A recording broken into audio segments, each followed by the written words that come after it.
Hello, everyone, and welcome to this very special episode of the Positive Leadership Podcast. Today, as we celebrate Microsoft's 50th anniversary, I'm thrilled and honored to welcome a very special man who used to be my boss, by the way, but also is a very good friend. From the early days of Microsoft to becoming its second CEO, he shaped the culture, the business growth and strategy of the company, and the future of one of the most impactful and loved companies on the planet. I'm biased a little bit, but this is true. Beyond Microsoft, his journey has continued to inspire me, and I know many of us on the show, from owning the LA Clippers to driving transparency in government data as well through USA Facts, and making a profound impact in philanthropy with his family foundation. He is the most passionate, the most competitive, the most empathetic, and high energy leader I've ever had the privilege to work with. Steve, I'm so excited to have you on the Positive Leadership Podcast. So warm welcome. Thank you. Thank you.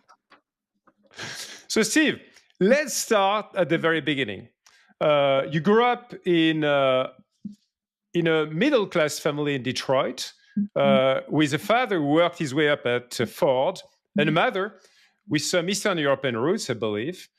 And I know family values have always been important to you, and so it's the same with me, of course. And how did your upbringing shape your own values, even today? Yeah. A couple maybe relevant facts. My father was an immigrant. He came from Switzerland. He came after World War II. He had been an interpreter at the war trials at Nuremberg.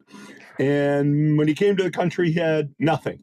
So, yeah, I grew up middle class, but my father, he was never happy with how far he rose at his company Ford, but he got to a solid middle class background. Yeah. My grandparents on the other side were immigrants from what was then Russia, is now Belarus and the Ukraine. And my grandfather had been 9 years in the Russian army as a Jewish guy. It was not easy. He too came to the United States with nothing. And so there was really a notion of you work hard and good things can happen. But you gotta focus. And I would say both parents or both sides of the family, if you will, really knew that life was about many things, but you had to make sure to support yourself because they'd both lived the opposite side of that. Of course. My father had an expression he liked to use, which shaped me. If you're going to do a job, do a job. If you're not going to do a job, don't do a job. And it means nothing, and yet it means everything. And I recall you actually using this quote so many times. So many times. It was formative, and yes. Yeah. I'm lucky. I also had a very empathetic mother. Yes. To calm everything else down, and maybe that was. I know that was helpful too. So, Steve, given this blend, which is interesting, right, of Swiss and Belarusian roots as well, how did you and your family, at the end of the day, experience the American dream, right, as migrants? Yeah, no. Each side of my family had opportunity. My dad started literally on the factory line and as a payroll clerk after working in a hotel lobby. But he was not educated. He didn't even finish high school, I think. But he was given opportunity to prove himself, and he had, he was a smart guy. Yeah. My grandfather, on the other hand, he didn't finish. I think he finished second grade, so he stopped school when he was 8 years old. He taught him. He grew up speaking Yiddish, the Jewish language, and he taught himself some Russian so he could, and some skills. He was a boot maker, and when he came to the United States, he was an entrepreneur. He was a junk dealer. He'd buy up old cars and strip the parts and sell the parts, and so they each had an opportunity to find their way, and they each grew up in a world where they were accepted enough. The culture was welcoming enough so that even though my grandfather spoke broken English and my father's English was fine, but he hadn't gone to college and he worked at Ford Motor Company and everybody had different experiences. The culture here welcomed them and allowed them to thrive. And obviously, it's funny when you get to be even second generation, at least in the U.S., maybe in other countries too, you can feel very assimilated. Yes. I still feel what my dad would call a fondness for the old country. My kids are Americans. They say, 100%. "Oh yeah, Dad's Swiss, he's Russian, whatever the heck he is," but they don't relate to it in the same way. Yeah, wonderful. Steve, I don't know if this is something that came from your family with the entrepreneurship mindset you mentioned, but I know for a fact that you always had an incredible mind for numbers. You are a numbers guy. We'll come back to that later on. And I can personally relate to that, basically, having been through some legendary media reviews for some of the people who know what that means at Microsoft. And all of these started earlier, I think, during studies, right? At Harvard, you excel in mathematics and economics. And it was there that you first met Bill Gates at the semaphore year. So is it because of math, Steve, that you met with Bill in the first place? And by the way, what was your first impression of that Bill, that young Bill? Well, as you said, sophomore year in school, I didn't know Bill. We were living, it turned out, on the same floor in the same dormitory. And there was a guy who I was friends with who was about halfway between Bill and I on the hallway, who had also gotten to know Bill. And he said, "You guys are a couple of crazy guys, and I think you might get along very well." Now, was that because of math or craziness or whatever? So he introduced us, and we did gel. We resonated. There's a whole thing. I don't know colleges worldwide, but there's certainly a certain kind of culture amongst the math and physics kind of guys. It's a little nerdy, a little arrogant almost about being good with numbers. And Bill and I probably shared some of that, and we could be very good friends. So I understand that one day, I don't know if this was during the same year, Bill and you walked all the way through New York, right? The city. And I think it was an incredible, not just long walk, but inspiring conversation about the creation of Microsoft. So can you recall that conversation, Steve? And was it the time that actually Bill seeded in you the Microsoft dream? It actually was our senior year. Okay. Bill actually was in and out, but he finished 3 years. It was a senior year. I think Bill had already left school, but he was back for a party at our, what we call fraternities. And we walked from Midtown Manhattan, 59th Street, all the way down to the southern tip of Manhattan, all the way back. And he had already started Microsoft, and we were talking about some of the issues he was facing. We also talked about things that were non-Microsoft, but I think it was in that conversation I remember him talking about needing help, needing support. I said, "Well, at least you need somebody like my mother." My mother was a kind of an executive assistant, secretary, we would have said back then. And Bill needed that kind of support. I mean, it's a small thing, but when the company's tiny, and my business experience was being the advertising manager for the school paper and being the manager of the school football team and the publisher of the school literary magazine. So it's not like I was an accomplished, and watching my father. But we talked about the opportunities in the company, and I'm not sure at that stage really understood what might be possible. Probably not, actually. That probably came later.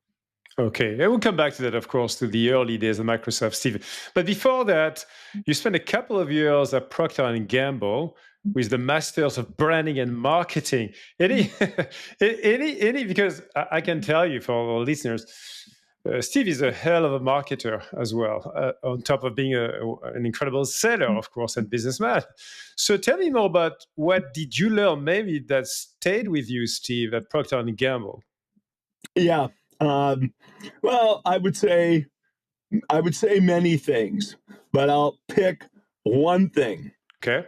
Procter and Gamble, whether it was in internal memos, which had to be short, many of them just one page, or in the TV commercials, which had to be short, 20 or 30 seconds. Yeah. They had a structure to them. Summarize the situation, state the idea, explain how it works, reinforce key benefits, suggest an easy next step. So, summarize the situation. Here's a commercial. Yep. Mommy, I broke my leg. Oh, but the chicken's sitting in the oil. Answer, Crisco oil. Crisco oil doesn't, soak the chicken full of oil. State the idea. Summarize situation, state the idea, reinforce key benefits, come home. This chicken still tastes really great, Mom. Suggest an easy next step. Package shot. Buy Crisco oil now. And if you think about marketing or sales presentations or internal memos, it's not the way actually a lot of people write. A lot of people like to take you on what I call the long and winding road. So first I thought this, and then I thought that. No, tell them what you're going to tell them right up front. Give it context. Tell it to them. Explain how it works. Oh, I forgot that part. We have special emulsifier technology in our oil that doesn't let it soak through. I forgot that as I went through the first time. It makes a lot of sense. Yes. And frankly, it is the number one thing that stuck with me. The other thing is every brand at Procter & Gamble writes or at least 45 years ago, wrote a very short summary. Yes. Positioning statement. Very simple. One key benefit, never two. One key statement of support and one key statement of the tone of the ad. So literally this short, you had to characterize what was special about that product. Those things resonated with me and stuck with me. No, it's wonderful. And I can obviously visualize as well the way you applied that to Windows at some point on a commercial that has been watched by millions of people in the world. So after working a couple of years for Procter & Gamble, you enrolled at Stanford Graduate School of Business, but left after 1 year to join Microsoft. Let's go back to this decision process. Can you tell us more about the way you made that life-changing decision, clearly, to join Bill, a modest startup at the time, as opposed to join, I guess, one of the very large US companies who was calling on you to hire you, right, as a talent, very strong with math. So when that decision was made and what was the rationale, if any, of that decision? Right. Stanford's a 2-year program, as you said. I had applied for summer jobs, and I had very good offers: investment banking, consulting, Ford, a startup insurance company, Progressive Insurance, which now is a very large, successful insurance company. They offered me assistant to the chairman. It was a big job. So I'm trying to sort through these various options, and I get a call from Bill. Hey, how you doing? Geez, what's up? Hey, we kind of need a business person, but too bad. I said, kind of like you. And I said, oh, too bad. I'm in school. And he said, gosh, I kind of wish it'd be nice if you had a twin brother, blah, blah, blah. So I'm not that dense. I could tell there was a fishing rod out. Yes. And I told her, we ended the conversation. Well, too bad. The next day I called him back and I said, well, look, I should at least come talk to you. I mean, Bill is to this day the smartest person I've ever known. And, I thought that would be great in a job to always work for somebody that smart. Yeah. So I called him and I was going to go visit all the companies, and we added this one stop at the end where I was going to go to Seattle and see Bill. And great. I do my whole tour. I mentioned to everybody, there's this small company a friend of mine started. I'm going to talk to him, and everybody there, school says, you're not going to go there. So I get to Seattle. I spend time with Bill, and then Bill goes out of town while I'm still in Seattle. He leaves on vacation, but he leaves me with Paul Allen, his the co-founder, yes. Co-founder. And, I thought about it, and I knew it was a full-time job, and I'd have to drop out. And Bill and I have a negotiation about what the deal looks like. We get that squared away, and we made one other part of the deal other than financial. He could fire me at the end of the summer. Okay. No harm done. Yeah. Or I could quit at the end of the summer. No harm done. Yep. So we came into this thing, who knows what would really have happened if I'd left it, or he had fired me at the end of the summer. Yep. But I got to Microsoft. After a few weeks, I became a month maybe. I told Bill we needed to hire, the company was 30 people. We needed to hire 18 more people. Wow. We didn't talk for 3 days, even though I was living with Bill. And I didn't drop out of school to be the bookkeeper of a tiny company. Yeah. So we went out to dinner with his father, very imposing, very tall man. And so I'm a little intimidated. And I said, Bill, this is going to be small. I need to go back to school. And he said, Steve, you don't get it. We're going to put a computer on every desk and in every home. He said that during the dinner. That's the way I remember the story. Wow. Do I remember everything perfectly in life? No, that's how I remember the story. And I think I'm right, because it was pretty important to me. Yes. I then decided, okay, I'm staying. Yep. I bought a house within the next month. And I'm now in a new house in Seattle, but otherwise I'm still here 45 years later. So wonderful story, Steve. And tell us more about this first role you got, which I think was called assistant to the president, including HR, accounting, and many other functions, I guess. I'd love you to come back to this particular incident, right, where you tried outrageously to get 17 heads from Bill. And I'm sure that's actually why we had such an amazing, a very particular headcount policy at Microsoft that I still remember when I had to negotiate one salesperson, a crazy media review, and argument for 15 minutes to get one position, and got it at the end of the day. No, you have it. You have the story very much right. I did after a month. I went and talked to everybody. My job was, there's an expression in English, chief cook and bottle washer. That just means you do everything that nobody else does. So finance, HR, sales. I worked on all of those things in some way or another. And that was kind of what I did. But since I kind of had HR, I talked to a lot of people, found out what they're thinking. They all had too much work, too many contracts, and I got all the input. It was actually 18 people, not 17 people. Wow. Okay. And I went to Bill, and we had this huge fight, and we weren't talking for a few days. And finally, he came back and said, "Prove to me you can hire one good person, one talented person, and then we'll worry about the other 17. The first guy I think I hired was a guy who I'd known since high school. Okay. He was a math guy I knew. I had recruited him to college at Harvard, and then I recruited him to Microsoft. After that, I got some permission to hire more. Wonderful people story. Talking about people, Steve, clearly would say to our listeners, all along your career at Microsoft, you've been hiring some of the very best talents in the tech industry who joined our company. And a few months back, an opportunity to host as well on the podcast, I think a common friend, Jeff Rex. And Jeff, who used to be also my manager a few years back in Redmond, told me about his hiring story with you, Steve.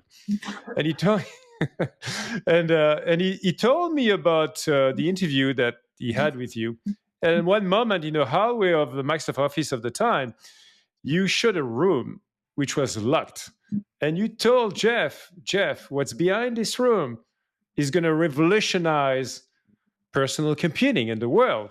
So I need to know, all of us need to know, of course, listeners, what was behind the door, and more seriously, what are your secrets, Steve? What are the best questions you've ever asked to hire the best talents, whether at Microsoft or today with the Clippers, maybe, or your foundation? Yeah, well, what was behind the magic door was the prototype of the first personal computer produced by IBM. Right. For younger listeners, IBM may not be even a company they know, but at the time, IBM, or the International Business Machines, was the most dominant company in computing. Yeah. My guess is their revenue was bigger than the next 8 companies behind them at least. And the notion that they were going to do a personal computer really was going to add legitimacy to this phenomenon. And we were working with them through a good luck, I would say, and some aggressiveness and skill and smarts. And that was what was behind the magic door. In '81, IBM launched that personal computer, and that really was the start of the growth in the industry. Okay, how do you hire smart people? Right. Here's what I would say. There are a lot of things one might look for in an interview. You can look for specific skills. Great. Should be done. Yeah. But I always looked for 2 things. I looked for smarts. Yeah. I looked for the ability for people to apply the smarts. And I looked hard to see whether they had passion. Whether, as I used to say, they were the kind of people who slept the problems that were on their mind work. And you can almost see in somebody's eyes. They can be noisy. The shine. You can see the passion. So the question I used to ask everybody is, don't tell me about your jobs and your school. I can see that on your resume. But tell me why you made the career moves you might have made, and then pick one project that switched you on, heart, body, and soul, and tell me about that in some detail so I could see, did they really think it through? Did they really have passion? It's a process. And if you were an engineer, I had one other question. Since I'm not an engineer, I had one question. I'm thinking of a number between 1 and 100. After each guess, I will tell you whether you are high or low. If you get it on the first guess, I'll give you $5. On the second guess, $4, 3, 2, 1, 0. And then you start paying me on the sixth guess. You pay me $1, you pay me $2, you pay me $3. And then the question is, would you play or not? And as a non-programmer, now, it is kind of a computer problem, which it's a tree-based search problem. And I know some people could get it right away. Some people struggled. One guy literally, as I stopped talking, said, I'm going to play because this is worth 21 cents on average if we play a lot of times. Literally, the moment I started speaking, this was a kid who was at Purdue University. I was interviewing him there on campus. So it also let me see how their brain works. Love those questions, Steve. So now I'd like us to discuss a couple of the, I would say, the most epic moments of Microsoft. And there's one which still remains today kind of a legend, I think, in the world, and I've heard different stories about it. So this is when actually you were part with Bill and a couple of others of this iconic deal with IBM that you talked about. And there are a lot of stories about Gary Kildall, the founder and CEO of Digital Research at the time, who had built an operating system called CP/M. And the legend says that he didn't show up to a decisive meeting with the IBM executive. And eventually, we showed up, Bill showed up, maybe you showed up as well, don't know exactly who was in this meeting. And we committed to actually deliver an operating system that we didn't have at all, not even a line of code. So tell us more about the way that Microsoft came to the game with the MS-DOS, what became MS-DOS. Yeah, IBM called us up. I think it would have been July of 1980, so shortly after I started. And they said they wanted to come see us. They weren't going to tell us what it was about. We would have to sign a non-disclosure agreement and ask us, would you meet with us? Yeah. So we said yes. And they came and they said, look, we want to do a personal computer. But instead of us writing all the software, we're trying to use software that exists. And we'd like two pieces of software from you. We would like the CP/M operating system, and we would like Microsoft Basic, the programming language Basic. And we had a funny product at the time that plugged into an Apple II that came with CP/M. So somehow they thought they could get it from us, even though it wasn't our product. Yeah.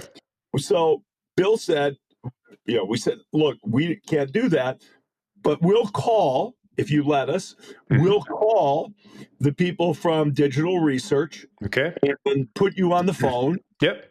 And so Bill called and said, hey, Gary, this is an important guy. Please talk to him. So the IBM guy gets on the phone.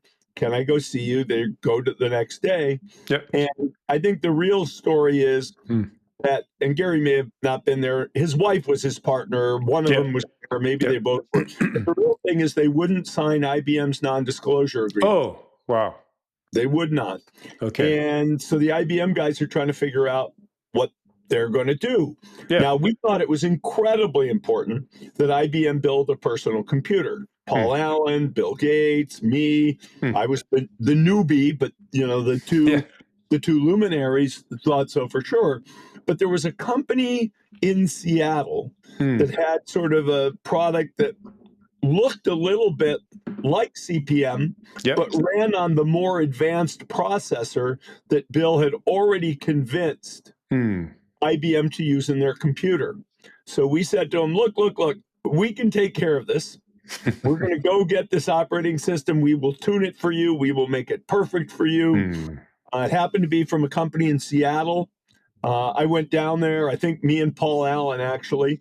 We told them that we would pay them $45,000, which was a fortune. Which was a fortune at the time. Yeah.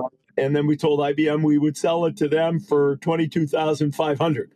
So half what we paid. And then we figured we could sell it to a few other people along the way. And so that was the core. Now, IBM eventually wound up announcing the PC with other operating systems. Yes. But the one they had built all the infrastructure around that had all the applications was then called MS-DOS from Microsoft, but it was actually called PC-DOS from IBM. From IBM, And the rest is history, as people say, right? So it's been incredible. I think this company was named Seattle Computer Products. Is that right? Exactly. I remember that name from my readings. It was started by a guy named Tim Patterson, who later came to work for Microsoft. Okay. So, Steve, let's pursue your career evolution at Microsoft, because after taking care of the books, the people, the hiring, also being the IBM account manager, I think it's the way you describe yourself. Eventually, you became, I think in 1983, you became VP of Engineering, and you led system software development, including Windows 1.0, and you continue on this engineering leadership role until 1992. So coming with a business background must have been challenging to lead a bunch of engineers. So I love you to tell us, in a way, what have been the most critical leadership capabilities you have developed because of that? In a way, leading some of the, the nerds of the nerds, but some of the gurus of development, and the way you navigated the development roadmap at the time where we are building Windows while parting away with IBM on OS2, which was another interesting story in itself. So two questions in one, I guess. Yeah. Well, actually, I'd moved out of my assistant to the president job in '83, Okay. and I became VP of marketing. Marketing first. Okay. Yeah. We hired a president for the company, a fellow named John Shirley from Radio Shack, which was a computer company of the day. And so I did that. We hired a guy. I was still helping out with all the hiring at the time. And we hired a guy from Xerox to come in and run Windows. Great, no problem. Well, guess what? It wasn't happening. The product wasn't getting there. We weren't making progress. And after a year of that, I think Bill and I decided, look, we've got to do something different. We were already late in delivering Windows on its promised schedule. Yes. So we shifted this guy outside the company, but we didn't have a logical replacement. So I had to pitch in. No technical background. But, I could always ask Paul or Bill questions. And I stepped in. Yep. I gave a speech to the guys. I know we're on track. We're going to deliver on this date. And they all just, why are you confused? So I figured out early we had a problem. Yeah. And we had some good people. I moved a couple other good people into their jobs. Yep. And I took it as my job to help shepherd people along. I wasn't going to review individual code, et cetera. Yeah. And that was my job, as well as getting ready for the marketing. And in that process, I became vice president of system software, which made it was Windows, which I had run, but it also was managing the relationship with IBM. Right. I had been the sales guy. Now I was also controlling product development, if you will. And it made sense in that regard. And as you point out, while we were doing Windows, we were also building another operating system together with IBM, very complicated to build together. And so I was also in a position to kind of balance how that worked. No, it makes a lot of sense. And incredible story, by the way. I remember having a lot of a hard time to sell OS2 for a number of years, Steve.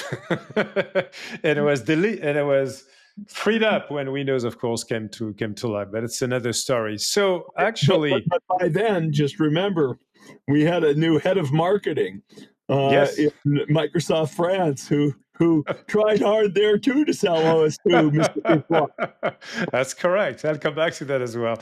So in February 1992, you became EVP of sales, right? Leading sales after systems development engineering. And you decided to learn what managing a global business was all about. And I remember something you did with your growth mindset, which I think very few CEOs have ever done. If any Microsoft executive, you went and relocated in Paris for 2 months. And I think you did the same in Tokyo as well, by the way. This is where I got to know you. I remember with many of your questions about the chefs of the business. Why is it so different in this crazy country in France than it is in Germany and UK, blah, blah, blah. And at the same time, right, I mean, there's a very famous date on Microsoft history. August 24, 1995. At that moment, for listeners, I was actually running sales and marketing for Microsoft France, indeed. And I vividly recall the sheer magic of the day. You could see hundreds of people literally lining up outside of Fnac and many other computer stores in Paris to buy their copy of Windows 95. I remember dancing with the electrifying beats of the Rolling Stones, Start Me Up. and which became the unforgettable anthem for Windows. And in a matter of 5 weeks, by the way, we beat all expectations globally, and Microsoft sold 7 million copies of Windows 95. So, Steve, do you remember that day? And what was your feeling about the day, and what did it tell you about the future for the company? Yeah, no, I actually remember very well. I remember the launch event. I remember the night before, because the product was going to start selling at midnight, driving around to computer stores. There were lines to buy this thing. Yeah, you have to remember, the PC hadn't really become a tool for everyone yet. It was still hard to use, hard to approach. And Windows was the product that changed that. But Windows 95 was the product, the version of Windows that really put it all together. So I remember driving around the launch event. It was a little different because I was running sales. I wasn't part of the engineering team. I had, put in place a lot of the people, but I wasn't part of that anymore. And so it was great. We knew we could sell this product. I remember the first place the product went on sale was New Zealand. And so we were waiting to hear what was going on in New Zealand. And as you point out, by that time, I'd already been 3 years running sales. I kind of knew people around the world. I had done my 3 months in Paris and my 2 months in Tokyo. Yeah. So I could, really get the feel and the sense from our people around the world, and energy and excitement, not just from us, but more importantly from our customers, was so gratifying. And I would say the PC revolution started with the introduction in 1981 of the PC, but the explosion happened in 1995. That day, yes, absolutely. And if you were to share with us 3 of the biggest takeaways as the head of sales and marketing globally for Microsoft, you reflected on being the shepherd for engineers. What was it for the sellers and the marketers of the company? What did you learn there as a leader? Yeah, I would say maybe 3 things. Number 1, I learned that the world is a big place, that there are many similarities, many more than people in various countries would acknowledge, and there are big differences, many more than some people at headquarters would acknowledge. Right. And so that sort of size, and with that size, we also needed to have management processes that would work, even though we couldn't just walk in and out of each other's offices like we could at our headquarters. This is before, Teams and Zoom and, all of these things. So needed to learn with the size and scope, differences, similarities, management approaches. Number 1. Number 2, really got a sense of kind of the challenges and complexities, which were different. But we had to do both, of selling to consumers and selling to businesses. Right. We grew up selling to consumers as a company, but we had to do still more. And we were trying to learn how to sell to businesses. Now, this is surprising to people today because they think of Microsoft as primarily focused on business. But at the time, we had to extend our consumer skills. And when I say consumer, it also means with individual software developers, not as opposed to the corporations. And we had to build credibility with the corporations. We had to learn to give them the kinds of support and license software pricing and the like they wanted. So number 2 was developing the 2 muscles, if you will. And number 3 is really then figuring out what the relationship should be between the people building the product and the people selling the product. And I sort of, I don't know if it was right then or later, came up with this expression that means a lot to me. Oh, yeah. You have to sell what you've built, and you have to build what you want to sell. So, and that doesn't always happen. Oftentimes salespeople will say, well, our product doesn't do it, but it will.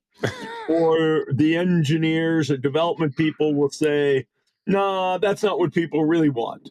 And so really getting that to work well, those would be, I'd say, the three key muscles I had to build, not just personally, but organizations needed to build. No, I think they are so strong. And I remember again being part of that Saratoga project, which was the code name of a big management change we are making to connect the product teams, engineering teams in Redmond, the people building the products we sell, and the subsidiaries, the people who are selling the products we had built for them of their customers. It was the mantra we had to create an organization that could really have this feedback loop and a two-way communication, which has become actually the cornerstone of Microsoft organization at the time. So wonderful foundation that you left, Steve. Now, another key date, obviously, January 13, 2000. Steve, you became the second CEO of Microsoft, succeeding Bill Gates. Microsoft stock at the time was soaring, so people need to know that, driven by some strong financial results. And then 2 months later, in March 2000, the internet collapse. That was the collapse. And by the way, I just checked the numbers on my AI friends, and it told me the NASDAQ lost 78% in value in 30 months. 78%. So I'm not making any prediction about what's going on now in the economy because I can't, but it gives you a sense of how bad it was. Financially, Microsoft was actually pretty healthy, very strong results built on Windows, Office franchise, and also developing, as you said, Steve, the beginning of the enterprise business, selling to businesses, which was very promising for the company. Yet on top of that, the most significant, I would say, existential crisis surfaced shortly after. On April the 3rd, 2000, Judge Jackson ruled in the landmark DOJ antitrust case that Microsoft had violated antitrust laws, calling for the company to be split into two separate entities. Simultaneously in Europe, Microsoft faced a lot of issues, scrutiny by the EU as well. Personally, at the time, I was asked to lead Europe, Middle East, and Africa in June 2000. Perfect storm. And I recall, honestly, Steve, how demanding it was emotionally, personally, and professionally with all of our people, a lot of our teams in the countries. We are so proud of being the ambassadors of Microsoft, and yet living through this very challenging environment. And I remember a meeting we had together. I don't know if you recall this one. I know you have a wonderful memory. We were together in Brussels visiting Professor Monti, who was the European Commissioner for Competition. So, number one, do you recall that meeting? And beyond that meeting, obviously, looking back at those years, intense years as CEOs, where you got kind of the worst possible situation, right? Financial crisis. Wow. Huge reputation issue for the company. I can tell listeners it was a big deal, honestly, for the company. How did you experience that? And how did you build a stronger Steve because of that? Yeah, those were certainly, as you highlight, trying times. Yes. Bill had asked me a couple of years earlier to be president, to oversee engineering as well as sales and marketing, and so I had spent more time. I had a good breadth. Things were going well, but there already was an investigation going on about Microsoft from the antitrust authorities. So I take over as CEO.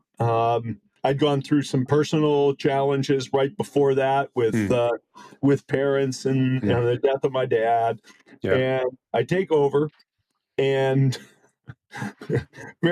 someplace very early, we'd gotten a negative ruling, not the breakup ruling, but a negative ruling. And that actually, I think, was the thing that pricked the bubble that burst with the dot-com stocks. Okay. So we have this two crises essentially that come out of the antitrust actions. One, what really will the company be able to do, and how will it do it, and where can we innovate and how?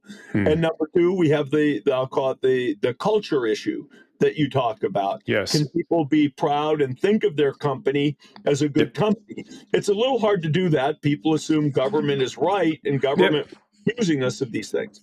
The other culture issue was Microsoft's stock price also went down by 50%. Yeah. Now, why is that a cultural issue? Because we were paying people at the time in stock options. And so all of a sudden people had none of this money they thought they might make. Yeah. So we were dealing with a big cultural issue with multiple problems. We had the antitrust issues, and we were still trying to really emerge as an enterprise company. Right. So all of these things are swirling around. And, what did I have to learn? I had to learn that, two things. When the going gets tough, the tough get going. Big expression. And number two, how do you give... We worked hard to give people pride in the company despite these difficult circumstances. Yeah.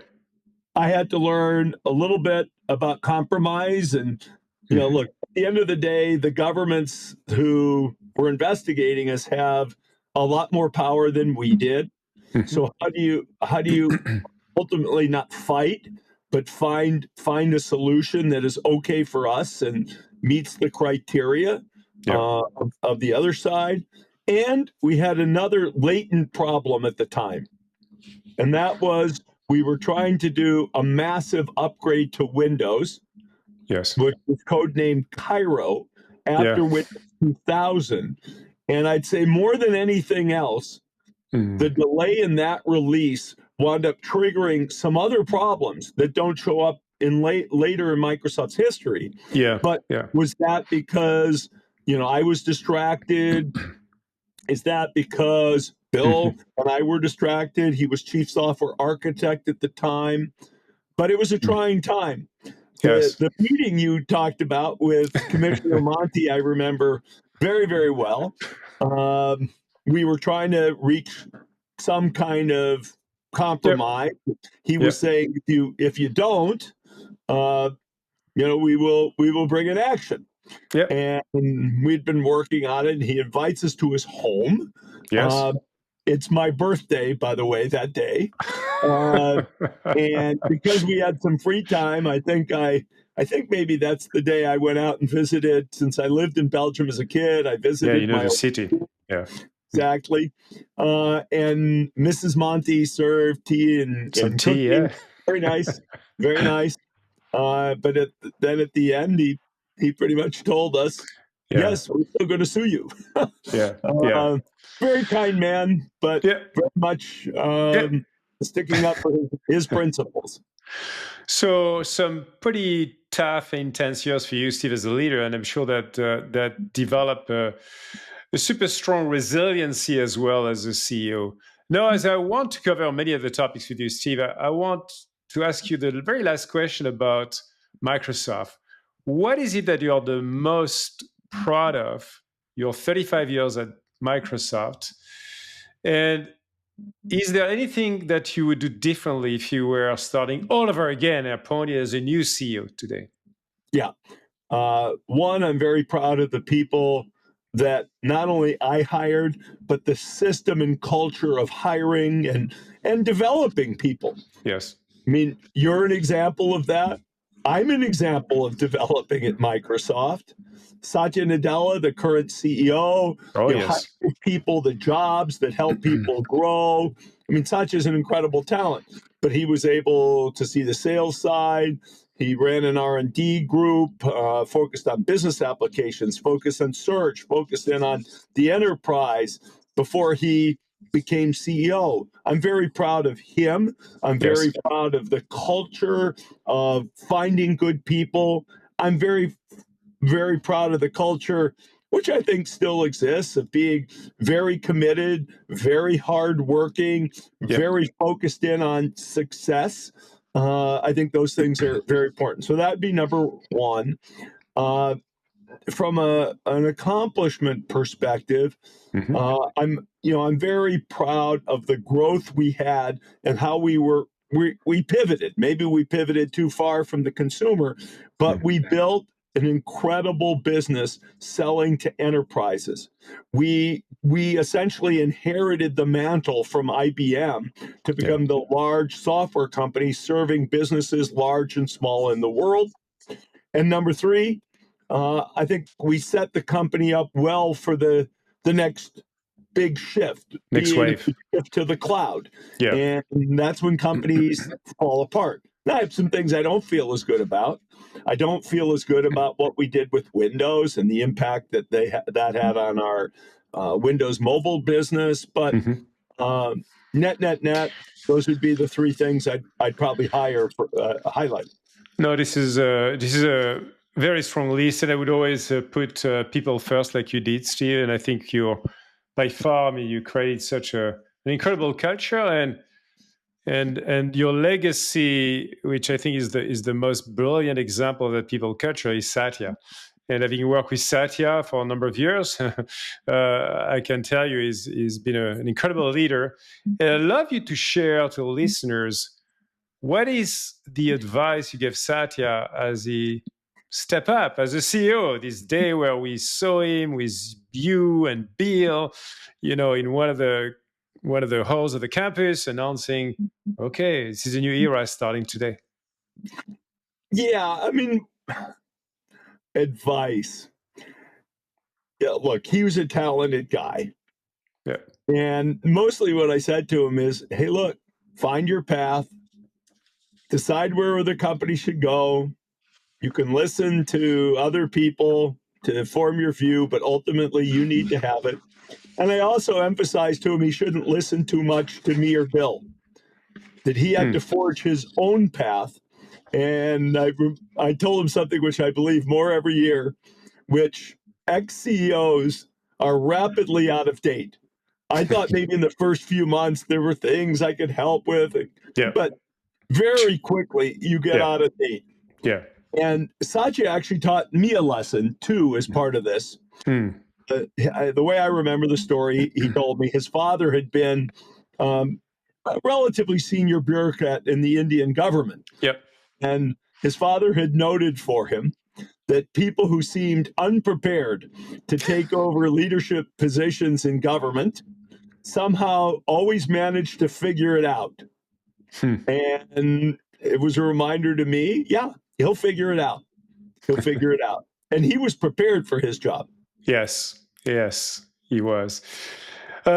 Steve, there's a famous book that I'm sure you've read many years ago, and I did the same, from Jim Collins, called Good to Great, Built to Last, and Great by Choice, and where Jim Collins talked about the fact that great companies embrace the genius of and versus the tyranny of or.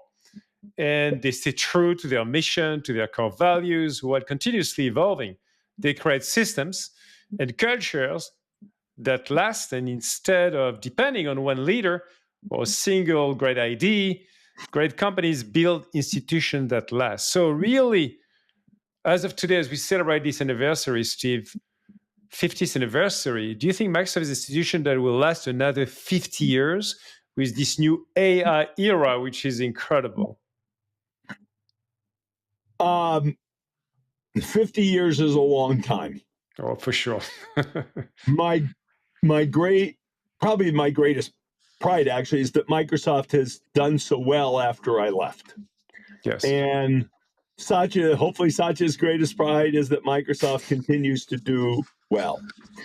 I think Microsoft's got a culture, et cetera, that is helpful.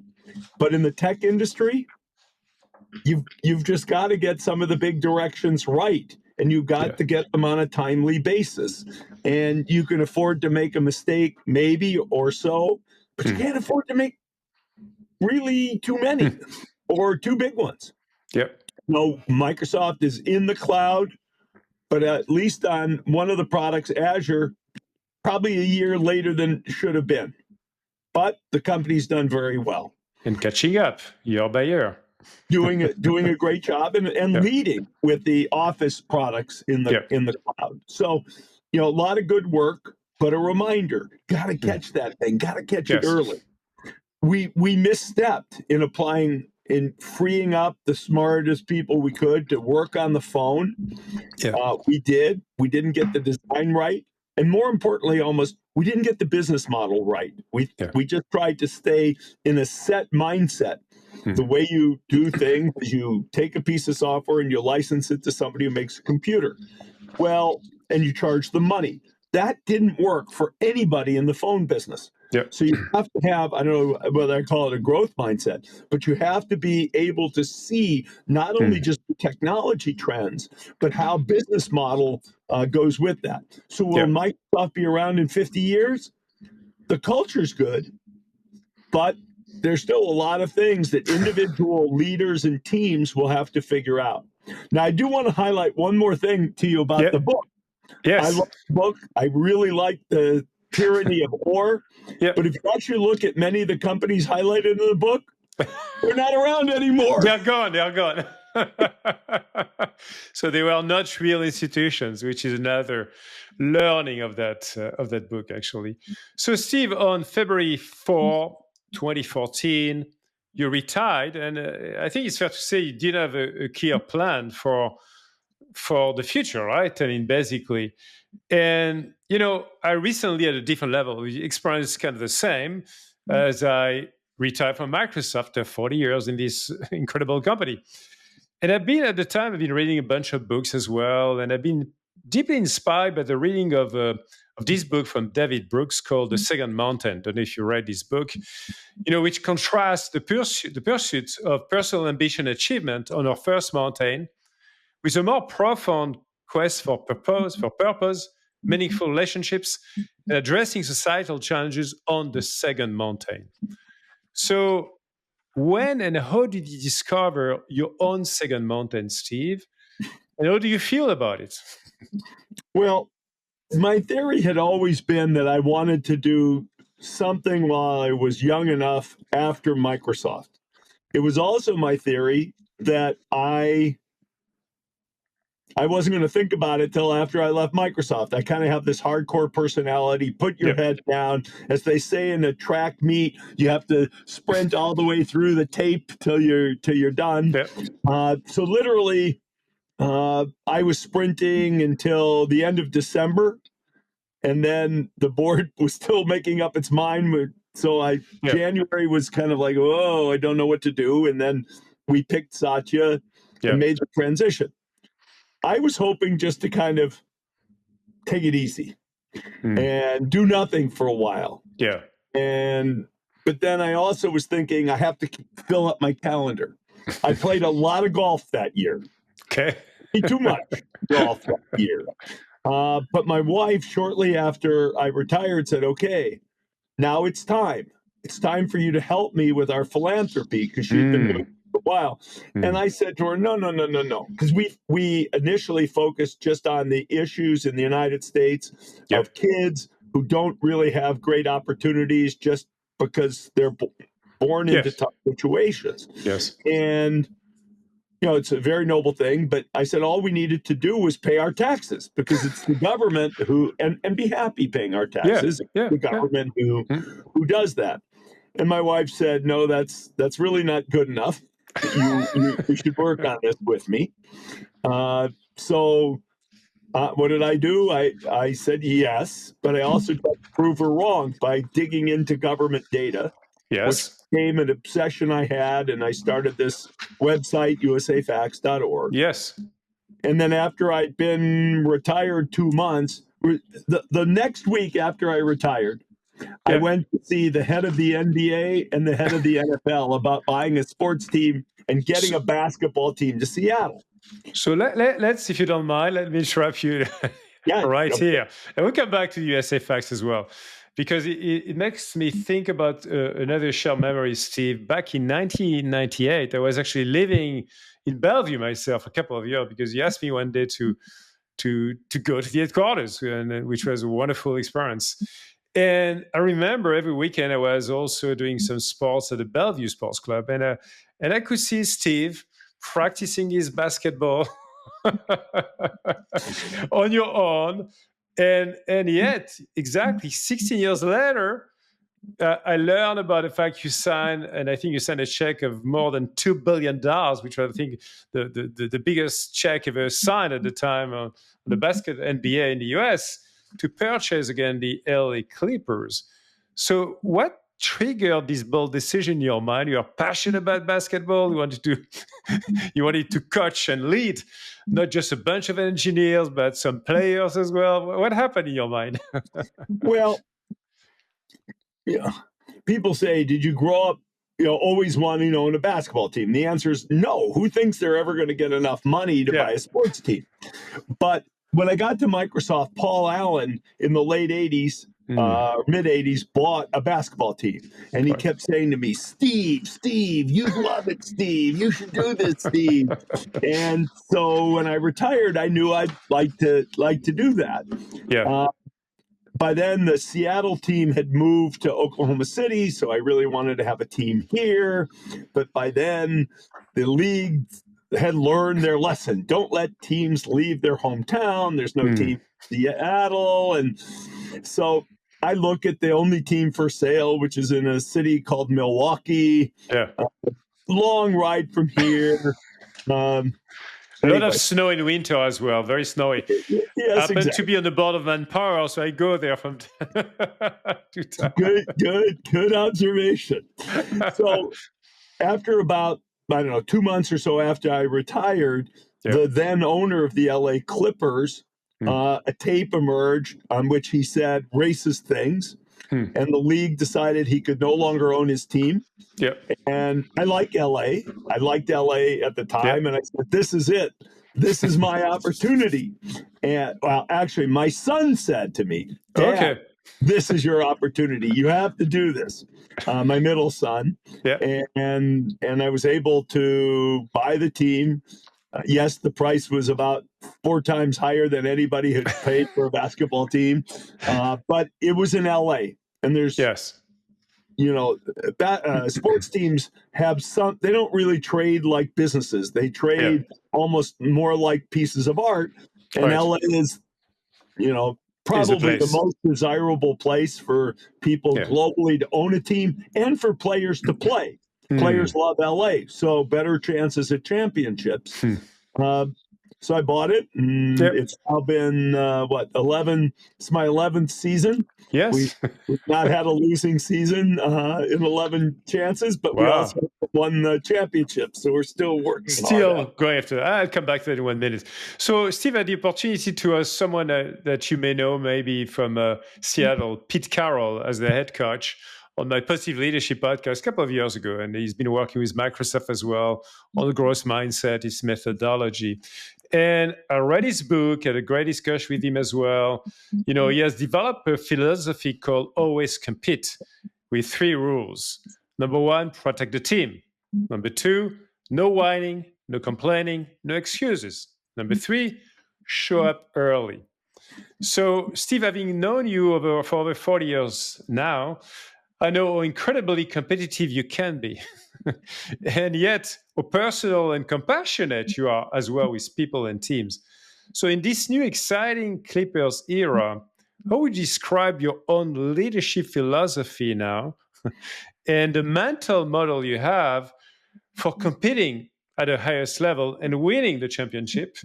And I'm curious to understand how also you pick the coach to win the championship, of course, with the NBA. I'll make a couple quick notes. First of all, I do view my role very differently than I was at Microsoft. Then I was CEO. Now I am chairman, maybe executive chairman, but the day-to-day I don't run, and I really don't. The only thing I kind of helped run was the development of our stadium. But we'll talk about it. Business, the day-to-day on the basketball. There are 2 key people you have to hire. One is the general manager, who helps pick the players, recruit them, etc. And I lucked into getting an outstanding guy. He was actually a coach for the Clippers when I got there. Decided he could be world-class as a general manager, but might not be world-class as a coach. And he is world-class. I speak to him all the time because that's what's fun. but I've really only been I've supported every decision, but there was one decision that had to be mine as well as his, because it Yes. was such a big change in the franchise. The coach, we had one coach my first what? Let's see, through COVID, 6 years. Yeah. Now we're our second coach. Our first coach was great, but the time had come to make a change. Yeah. And how did we pick this coach? Well, I first insisted on interviewing many coaches because I actually didn't know what to look for. Of course. Yeah. Interviewed maybe six guys for the job, and this guy had been the preference for our general manager. I had a consultant working with me named Jerry West, who is so famous in basketball that the logo is a silhouette of him. So he was a good advisor, and they all loved this guy, but I wanted to meet other guys. And I really love our coach. He's got a great way about him. He can be calm, but when he needs to be tough, to be competitive, he has a wonderful way to help encourage players, to free agent players to come be with us. And working with him has been a joy, and he's been fantastic for us. We've got a big game tonight. We're playing a team in the league tonight. Okay. And he used to be the coach of this team. So we'll have to see his best stuff tonight. Wonderful. And I look forward to visiting your amazing new stadium you built, which I think is the mecca or the cathedral of basketball and concerts altogether. So I'm planning a big family trip to experience that one day, Steve. So now I'd like to shift gears and talk about USA Facts and Philanthropy. You mentioned the fact that Connie worked on you, Steve, to actually lean in as well. Because, we see that in my home country as well. It takes more than a government, actually, to take care of a number of issues. So can you tell us about what you accomplished with USA Facts, and also maybe describe for listeners what it is, actually? Because I think you even maybe brought a paper to show us what it looks like. Yeah.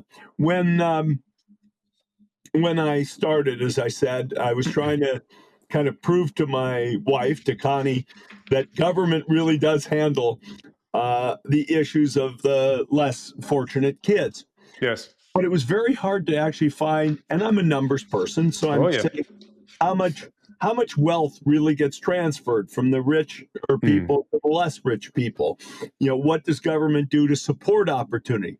Very hard to actually tease the numbers apart. There's no document like a 10K report that's neutral, objective, provides context, the kind I would read about a competitor to Microsoft.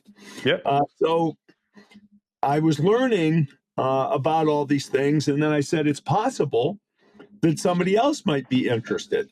So we have a little team of people, and we said, let's see if we can produce a 10K report like businesses produce for the Securities and Exchange Commission for government. And we decided to do governments, not just the national government, but also state and local governments. And we created not only then a 10K, we created an annual report. We announced and launched it in 2017. And guess what? There were people interested. So we pursued that vision, nonpartisan. We don't forecast. That can be partisan. We don't try to explain why something happened. That can be partisan. You don't take any sides at all. Don't take any sides.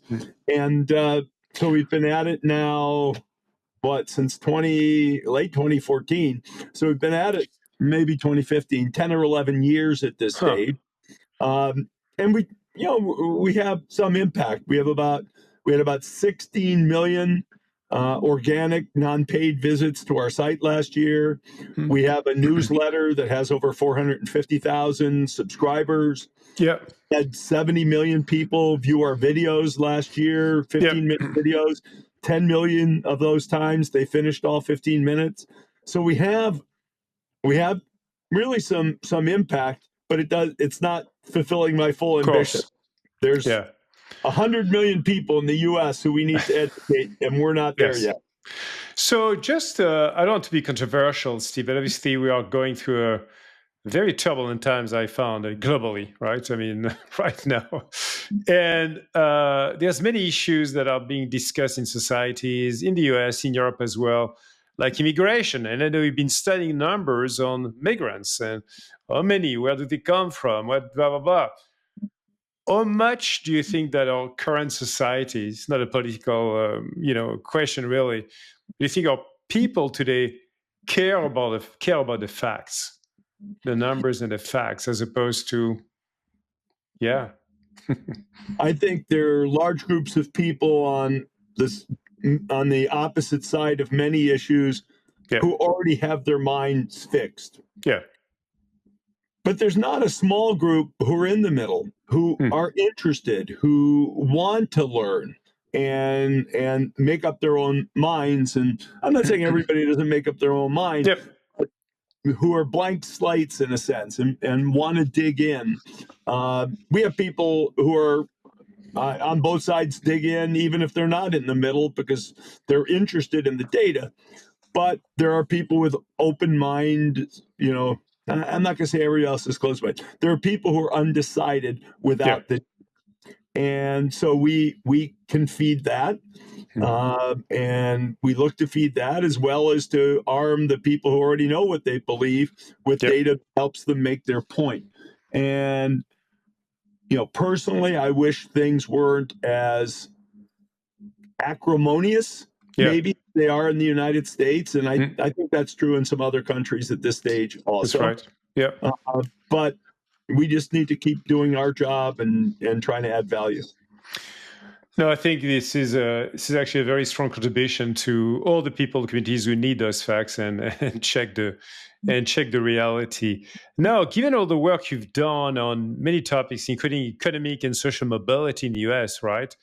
I assume the work you do with VS Facts inform the work of your foundation as well. Can you tell us more about the way you've been using this data and insights to maybe shape or change the course of your philanthropic investments initiatives? Yeah, it is interesting. The point I made to my wife up front was government pays for everything. Yeah. After many years of looking at the data, I was kind of right and kind of wrong. All of the big money to work on these societal problems must come from government because the numbers are just so big.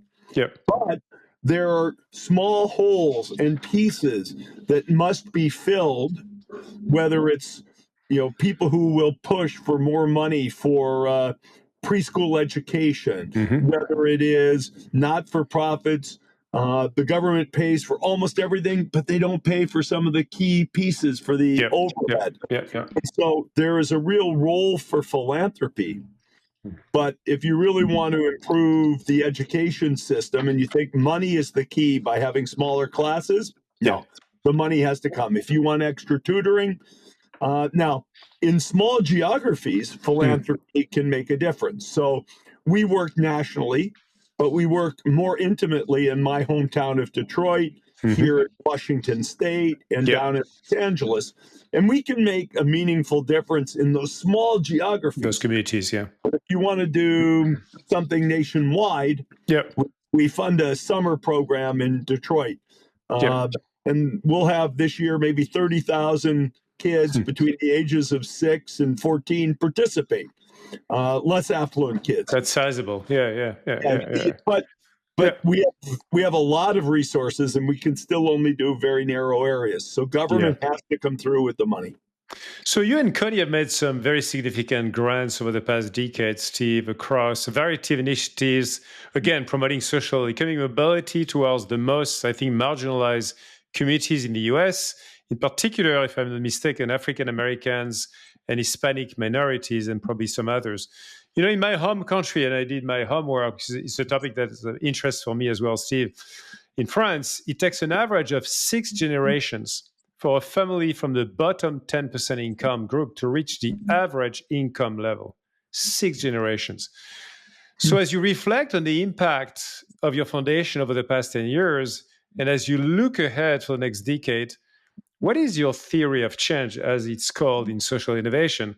And what kind of systemic change would you love to contribute to in the coming years so that one day you, Connie, and your family, and your sons could celebrate a sea change in the US in social mobility? Yeah, I think the issues are very complicated. I think we can make some impact, but small. Honestly, there's many situational factors because it's not something as simple as let's just go improve the schools. Yes. It's not. There are many issues that kids face. We did some polling, some research amongst parents in these situations, and you know, kids need a stable home. I mean, just Yeah. a physical home or Place. an Yeah. apartment where they can Yeah. stay and not be moving all the time. Kids need uh, a mentor, especially boys need a Yes. mentor in their life. Sometimes that'll be their dad, but many of these families, the fathers are not Yep. in Yep. the homes, and I don't know if Yep. it's the same in Europe, but these are the kinds of things, some of which can be influenced, like housing, Yep. some of which cannot. The kids will need social and emotional support. That's Yeah. something that can happen. Mothers have to work very hard in some of the less affluent families, which means they have less time with their children and can use more support for child care. And I think the average difference between a less affluent kid and a more affluent kid, the child will hear 30 million more words, the more affluent kid will, by the time they're 5 years old, than maybe even 3 years old, I'm not remembering, than a less affluent kid. Those are differences that are hard to make up. So what supplemental resources can help? Do I sit here and say, yep, our philanthropy will change the world? No, but maybe in some geographies, Very and targeted way. Yes. maybe we can contribute to a trend. But as you say, it's 6 generations. In France, Be nice if and I don't know the equivalent number in US, the US. Let's hope whatever it is, we can cut it in half. That would be wonderful. Yeah, it would be wonderful. And look, there's situational factors that make it, I think, more difficult. I think it is more difficult for immigrants, but not impossible. Not impossible. If you think about my people, if you think about the immigrants of Italy, et cetera, it is difficult, more difficult if you came here, if your family came here, as unauthorized immigrants, as we see today. Obviously, the legacy issues of slavery in the United States, certainly that legacy still matters and is still an issue that is affecting children's opportunity in their lives. So there's a lot of work to do. Absolutely, Steve. So now my last 3 questions, all about leadership, positive leadership to end this wonderful discussion, Steve. You had an incredible leadership journey and keep having an amazing one, reinventing yourself. You joined Microsoft, for listeners, when it was a startup, 5 years old, and then you grew it from $2.5 billion to $80 billion of revenue and $20 billion of profit, by the way, and from 30 to 100,000 people plus. No, 11 years later, as chairman of the Clippers, co-founder of the Ballmer Group, you've expanded your leadership impact across business, sports, philanthropy. So with all those experiences combined, Steve, now, how have your leadership principles evolved? And how do they guide you today? And what are those key principles that you like to share with all of our listeners, young to oldest, students, entrepreneurs, tech people, non-tech? What is it to be a Number leader? one, the most important thing is really getting the right people in the right roles to do the work, particularly the right leader. And sometimes people think leadership is all about how well you work with people. I don't believe that. I believe great leaders provide thought leadership in addition to people leadership, picking the direction, picking the right direction. Yeah. Some people are good at picking a direction and mobilize people, but if you pick the wrong direction, it doesn't matter. Yeah. So getting those aspects of both people and thought leadership, I would say that's certainly number one. Yeah. Number two, I think accountability is important.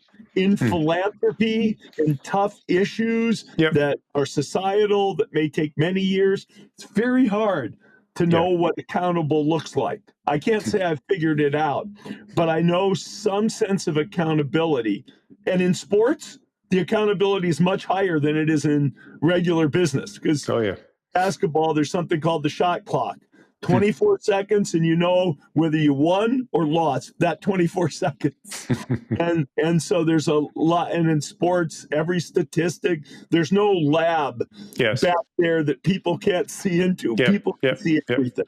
So I would say number two, accountability. And number three, I would say you have to take a long-term perspective. You want short-term accountability, but if you're going to be a world champion in sports, if you're going to make a difference in climate change or economic mobility or grow a great business, these things don't happen overnight. So you have to, there's an expression that a great basketball coach once used, which you have to make sure that you be quick, but don't rush, but don't hurry. Be quick, don't hurry. Accountability with persistence. I think that mix is essential in addition to the right leader with the right thought leadership. It sounds like a winning formula to build an institution like Microsoft, Steve, after 50 years, clearly. So now I'd like to share with you and our listeners a personal story, which I think I shared with you once the last time we were together, Steve, which was a deeply personal moment, really shaped who I became as a leader. It was in January 1993. I was the general manager of Microsoft France, and I was presenting disappointing results and a risky plan to slash prices by 30%. I would not explain why, because it's too complex, too long of a story. But I was explaining all of that to you, Steve, after 10 hours of presentation, hundreds of slides and data shared with the team. And honestly, at the end of the show, I thought, called the media review, I thought it was going to be fired. This was the end of my story. But instead, as you wrapped up, you showed me extraordinary trust, optimism, support, while of course reminding me my credibility, clearly, and giving my team a powerful, again, 6 months challenge. And this moment transformed my leadership forever, teaching me that positive leadership is not blind optimism, for sure, but it's about instilling confidence and clarity precisely when the stakes feel the highest. And 6 months later, we could hit our numbers again. I was in a good shape. And I was incredibly energized more than ever with the entire team. And so a heartfelt thanks, Steve, after so many years, for embodying in me the seed of positive leadership at the time. Thank you so much. I love that story, and I appreciate your kind words. So to conclude, actually, my last two questions quickly. As I talk about positive leadership, I always love to ask my guest, what is your own definition, Steve, of a positive leader? I think a positive leader is someone who, first of all, has a sense of purpose and direction. Because to be positive, you can't be wandering around. It's just, what are you being positive about? Correct. You've got to believe in something. And generally, it's something more than just, let's make our numbers this quarter. That's not bad. No. But if you don't have any direction where people can see that there's something you're working on that is, whether it's, yes, we sell our current products, but we have ambition to sell these new products, or, because they're going to change the world in some way, or, I can't relate to each industry, but without that, I think that is part of positive leadership. And then look, at the end of the day, people want to know that the leader is in it with them, Right. that they care, that Yeah. they care about the same things, that they're willing to listen because they care and they care with the people. And sometimes people can be tough, sometimes not so tough. Positive leadership to me is not all about, No. hey, you're okay, I'm okay. No. We describe the value at Microsoft as being open, respectful, but dedicating to making each other better. And that Yes. doesn't always mean saying nice words. I see it in a basketball team. Yeah. You're in a timeout. The timeout's going to be 90 seconds. You need to be better than you have in the last 3 minutes or 4 minutes of the game. And sometimes player will yell at another player, we got to get this solved. You just got to be here instead of here on the floor. Yeah. And guess what? Even though it's delivered sometimes, not always, with a certain tone to it, it still can represent very positive leadership. I love it, and I think it completely completely aligns with my own way of trying to live that positive leadership, Steve, across my different experiences and lives. No, I really am going to ask you the very last question. As we wrap up, I'd like to use a quote from Clayton Christensen's book, How Will You Measure Your Life? You may have read his book, Steve. He said, the only metrics that will truly matter to my life are the individuals whom I've been able to help one by one to become better people. So, Steve, you're obviously an incredible leader who has a very big heart. I can tell that because I've always felt your heart beating for the people, the teams, the customers, the cause, whatever you are driving. As you reflect on your life, at the end of the day, what truly matters and how do you measure your life? Yeah, I would say I measure my life first by my family and the love of my family. And, I have 4 or 5 people who are like family I've grown up with. I know, or 6 people, I don't know, something like that. My best friend's been my best friend since I was 13 years old. So we're like brothers. So, did I bring some joy to them? That would be joy and maybe some helpful direction, at least in the case of my children. That would be a sign of a positive life. And kind of Clayton Christensen like, have I been a source of joy and maybe positive touches in other ways for other people in who I've come across. The rest of the stuff, look, it's great. Microsoft, great. I'm very proud of it. But, I can imagine sitting there on my last month of my life, I'm probably going to think more about the people that I'm touching and have touched. Thank you so much, Steve. Again, thank you for this very special episode for me. I think for the entire community of Positive Leadership podcast as well, resonate with friends, former Microsofties, others as well. And for all of the listeners, obviously, if you enjoyed this episode, please consider leaving a review, a positive one. Again, 5 stars was great. And your feedback is very valuable as well. I hope you enjoyed that episode. I think it's very special. And happy 50th anniversary to Microsoft. Thank you so much, Steve, for everything you did, everything you keep doing with your different hats. Thank you. Thank you for your friendship, Jean-Philippe. Thanks.